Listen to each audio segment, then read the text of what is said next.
تو سر یہ تو آپ کی حکومت نے بنانے تھے، یہ عمران خان صاحب نے پھر 3 ڈیم بنائے۔ دیکھیں میں یہ کہہ رہا ہوں کہ اب اگر پرانی ہم اپنا گڑھے مردے اکھاڑیں گے، اپنا بلیم گیم کریں گے، آگے کی طرف دیکھیں، آگے کی طرف چلیں، لیکن سر وہ بھی تو وجہ بنتی ہے نا ہاں سر۔ ان سے سیکھیں اپنی غلطیوں سے، ہاں جی، اپنی غلطیوں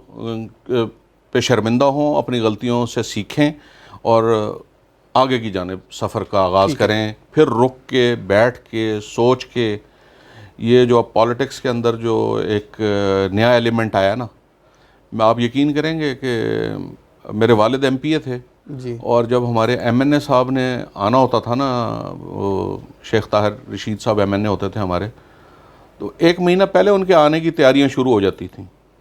صفائیاں شروع ہو جاتی تھیں، چھڑکاؤ شروع ہو جاتے تھے روزانہ کی بنیادوں پہ، وہ گلیوں میں چونا ڈالا جاتا تھا، جھنڈیاں لگائی جاتی تھیں ان کے استقبال کے لیے۔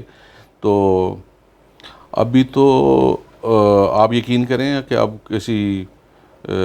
جس طرح کی عدم برداشت کی طرف ہم چل پڑے ہیں، جی جی، اور بہت تو سنگین مجھے یہ ڈر ہے پڑ کہ بھی سکتے ہیں۔ اگر یہ سلسلہ نہ رکا تو شاید یہ ایک دوسرے کے گلے کاٹنے پہ جا کے سر گئی یہ ہوں۔ آج کی اس طرح کی سیاست کا ذمہ دار کون ہے، اس کے اوپر جواب لیں گے، لیکن لیتے ہیں ایک بریک، میرے ساتھ رہیے گا۔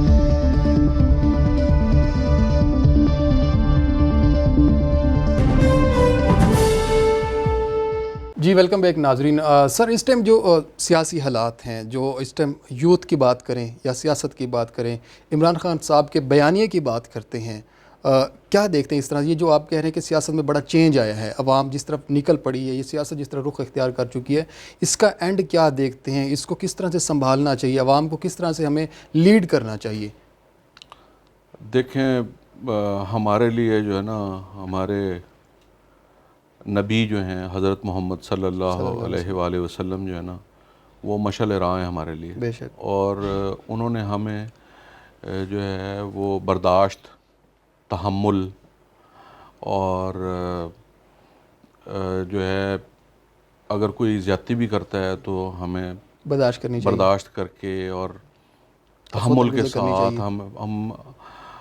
ہمارے رویوں کے اندر جو ہے نا وہ بڑی سختی آ گئی ہے۔ تو میں سمجھتا ہوں کہ میں تو یہی کہوں گا کہ ہمیں بڑے دھیمے مزاج کے ساتھ، ہمیں رک کے اپنا قبلہ ٹھیک کر کے، اور یہ جس طرف ہم چل پڑے ہیں، تو یہ میں سمجھتا ہوں کہ یہ سب کے لیے مشکلات کا باعث بنے گا۔ اور ہمیں اپنے آس پاس، آپ یورپ کو دیکھیں، وہ کئی ہزار سال وہ لڑتے رہے ہیں آپس میں، اور پھر انہوں نے اس بات کو سوچا سمجھا کہ نہیں، ہم غلط راستے پہ چلے ہوئے ہیں۔ آج آپ وہ ان کے بارڈرز کراس کرتے ہیں نا، جرمنی نے انگلینڈ کو مارا، انگلینڈ نے جرمنی کے ساتھ لڑائی کی، فرانس نے جرمنی کو مارا، پولینڈ سے لڑے، یہ سارے لڑے، جرمنی نے سب کو مارا آپس میں، اور ایک دوسرے کے اس حد تک ان کی لڑائیاں ہوئیں کہ وہ جو ایک ضرب المثل ہے نا کہ میں نے کون سا تمہارا باپ مارا ہوا ہے،